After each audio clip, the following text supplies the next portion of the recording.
Halo Sobat Chef, Assalamualaikum. Bertemu lagi dengan saya, Chef Supri. Oke, kali ini saya akan berbagi tutorial bagaimana cara membuat mie yang enak, kenyal, dan tidak gampang putus. Oke, untuk kalian yang baru mengetahui channel ini, seperti biasa, untuk like, share, komen, subscribe, dan tekan tombol lonceng agar kalian bisa mengikuti video resep terbaru dari saya. Dan di video ini kalian bisa komen request video resep apa selanjutnya yang akan saya upload. Oke, bahan-bahan apa saja yang perlu kita persiapkan dan bagaimana prosesnya? Let's cooking. Oke Sobat Chef, sebelum kita ke proses pembuatan mie, untuk sekedar pengetahuan aja ya, untuk tingkatan atau grade mie itu banyak sekali. Jadi grade-nya disesuaikan dengan bahan yang kita pakai dan harga yang akan kita jual. Seperti misal ya, kalau grade yang paling bawah itu ada yang nggak pakai telur. Untuk tepung terigunya itu pakai tepung terigu dengan protein yang rendah ataupun sedang. Untuk penggunaan telur, untuk harga yang murah itu ada yang pakai telur, ada yang pakai telur ayam, dan ada juga yang pakai telur bebek. Nah, seperti itu ya. Jadi tidak heran banyak sekali untuk resep mie ya. Oke, kali ini saya akan membuat mie yang grade menengah. Ini tepung terigu yang saya pakai adalah tepung yang proteinnya tinggi ya. Ini saya pakai tepung cakra. Kita pakai di skala paling kecil. Ini ukurannya adalah 250 gram atau 1/4 kilogram ya. Nah oke. Ini meja saya sudah bersih ya. Sebelumnya sudah saya bersihkan. Jadi aman. Kita tuang di meja aja. Nah oke. Bila tidak ada meja yang bersih, penggunaannya atau kita uleni. Diuleni itu boso Jawa ya. Kalau di bahasa Indonesia kan itu dicampur atau di mix, bisa kita pakai baskom. Nah, ini tak ubahnya seperti kita bikin adonan semen ya. Nah seperti ini. Oke, kita berikan tempat untuk cairannya. Oke, itu airnya ini kurang lebih 50 ml ya. Oke, 50 ml. Terus karena telurnya ini besar, jadi 50 liter aja. Terus kalau telurnya kecil bagaimana Chef? Kita pakai air sebanyak 60 ml. Nah, oke, untuk unsur cairannya kita jadikan satu terlebih dahulu. Nah, agar kalisnya lebih bagus ya. Oke, untuk telurnya kita pecahkan dulu. Dan kita kocok. Kita usahakan sampai tercampur rata ya.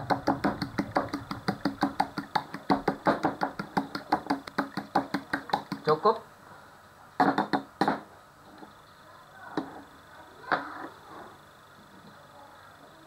Untuk airnya, agar garamnya bisa larut secara sempurna, garamnya kita masukkan ke dalam air. Nah seperti ini. Setengah sendok teh. Kita larutkan terlebih dahulu.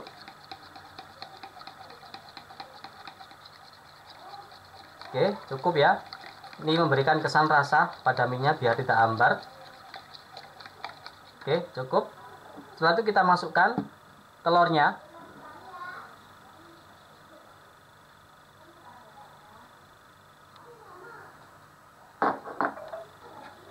Dan kita berikan minyak 1 sendok makan. Oke ya, tujuan dari pemberian minyak ini agar mie-nya bersifat elastis, tidak gampang putus ya. Oke, kita masukkan.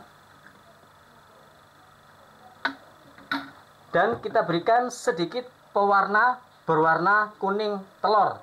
Nah ini bertujuan agar mie-nya itu ada warna kuning, bagus ya. Karena untuk masakan itu tidak hanya sekedar rasa, tapi penampilan itu juga harus kita perhatikan. Jadi kalau kita berikan sedikit warna itu penampilan mie-nya jadi lebih bagus ya. Sedikit aja, sak tes. Bahasa Jawa ini sak tes so kakean. Oke ya, kurang lebih seperti ini, 1 tetes saja. Oke, cukup. Kita kocok rata. Untuk pemberian warna, bila tidak berkenan bisa kita skip, karena ini pewarna untuk makanan, jadi saya rasa aman ya, kita konsumsi ya. Oke, cukup. Setelah itu kita masukkan secara perlahan di tepungnya. Nah, seperti ini.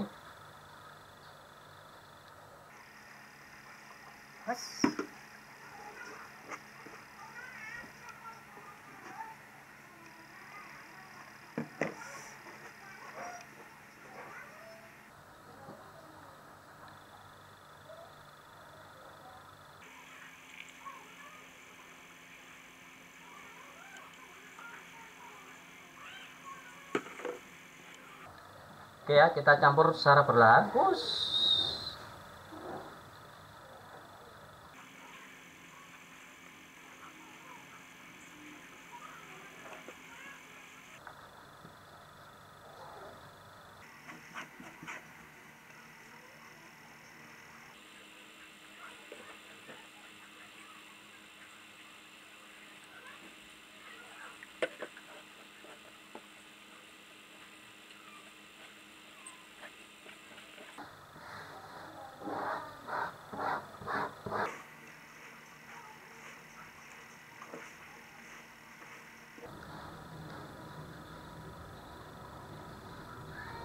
Oke, jadi kita berikan sedikit-sedikit.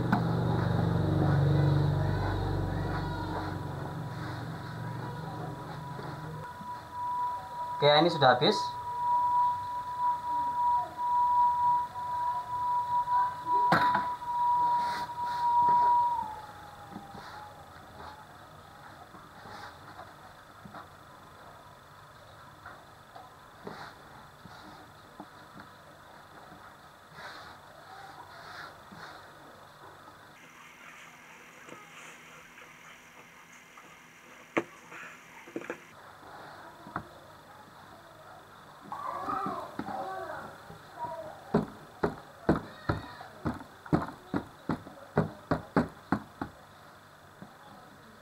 Oke ya, tangan saya ini sudah bersih.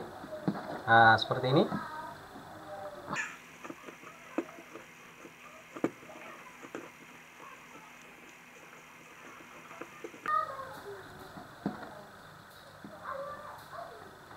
Oke, cukup. Setelah itu kita tutup. Bisa kita tutup dengan plastik wrapping ataupun kain ya. Kita diamkan kurang lebih 30 menit sampai 1 jam.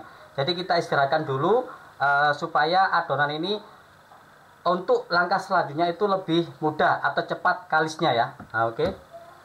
Oke ya, kalau nggak ada plastik wrapping, kita pakai plastik kantong juga nggak apa-apa. Oke, kita diamkan kurang lebih 30 menit.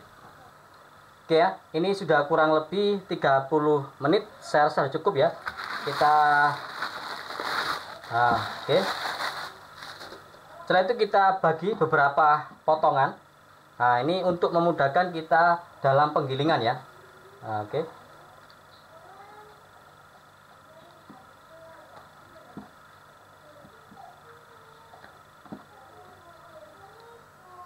Oke, kita jadikan 4 aja.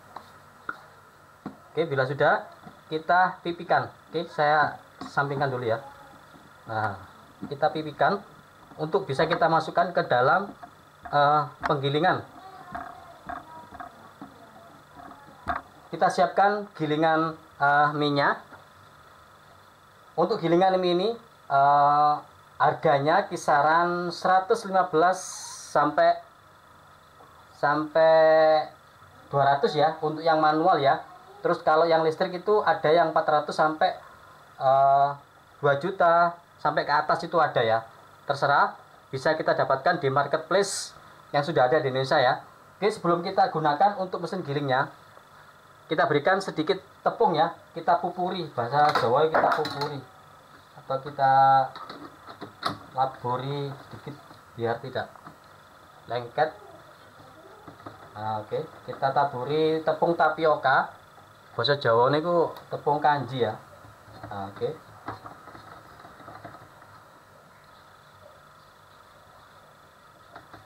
Cukup. Kita masukkan. Kita pakai ukuran yang paling besar terlebih dahulu.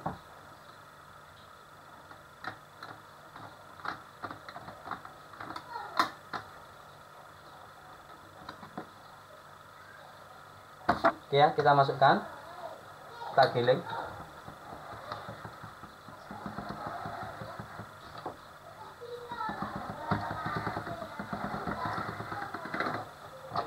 Nah, oke, seperti ini. Kita lipat, kita giling lagi.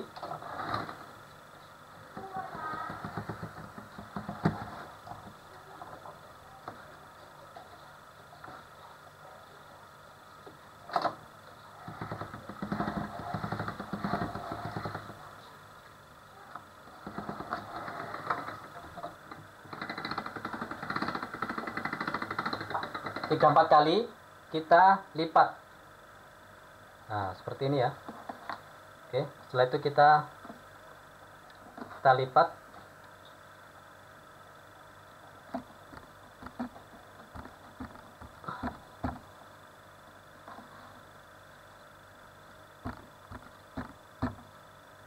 Setelah itu kita giling lagi 3-4 kali.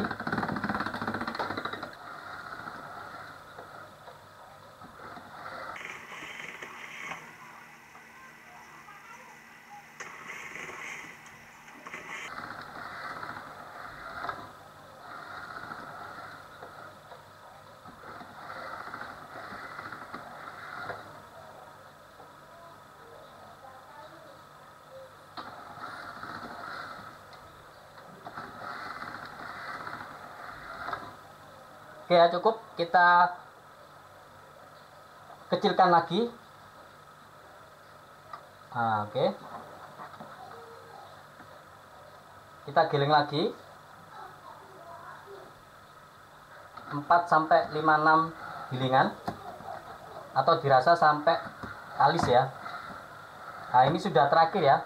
Terakhir dalam arti ketipisannya sudah pas untuk kita bikin mie.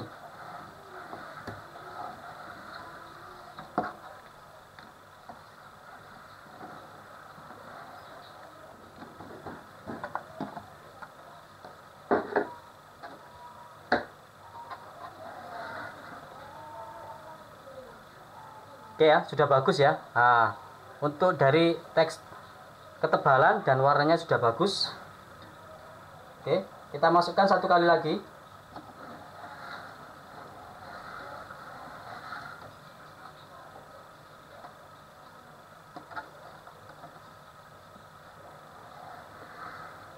Oke ya, karena ini sudah terakhir, maka sebelum kita potong, itu kita berikan sedikit tepung tapioka atau tepung kanji ya. Di dasarnya seperti ini. Ini di bagian bawahnya. Setelah itu kita berikan di bagian atasnya. Nah, seperti ini. Nah, ini bertujuan agar tidak lengket pada waktu proses pemotongan ya.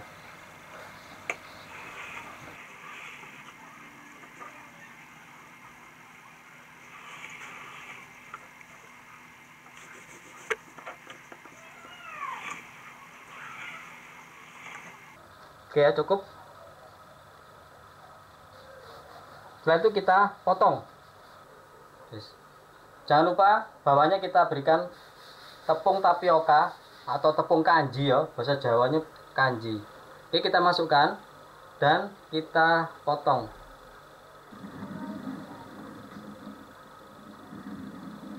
Nah, seperti ini ya.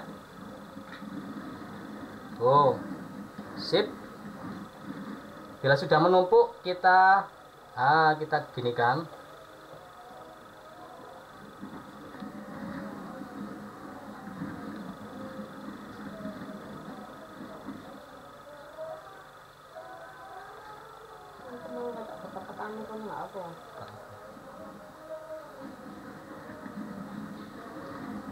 Nah, jangan kebalik ya muternya ya, nanti akan balik lagi dia minyak.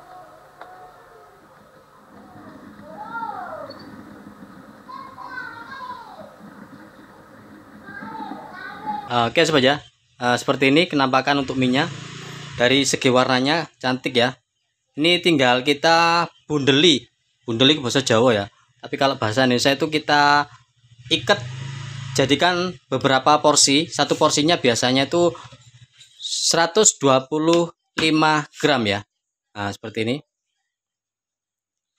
Oke, kurang lebih penampakannya seperti ini ya. Jadi cantik sekali. Jadi dari segi warna sudah cantik. Terus bagaimana untuk proses penyimpanannya? Oke, untuk proses penyimpanannya ya. Ini karena tanpa bahan pengawet. Ini kalau kita simpan ke dalam kulkas, ini bisa tahan kurang lebih 1 minggu ya. Kalau di suhu ruang bisa tahan kurang lebih 3 hari. Nah, oke. Bagaimana cara penyimpanannya? Kalau di kulkas kita simpan ke dalam plastik tertutup, itu bisa juga di dalam tepak. Kalau keluar masuknya itu cepat, di dalam kulkas itu kita tutup dengan lap atau kain ya, yang bersih ya, biar tidak kering. Walaupun di luar juga seperti ini. Nah, seumpama gini ya. Nah, kita titip dengan kain. Ini bisa tahan, jadi tidak kering untuk bagian luarnya. Bisa kita proses untuk lebih lanjutnya.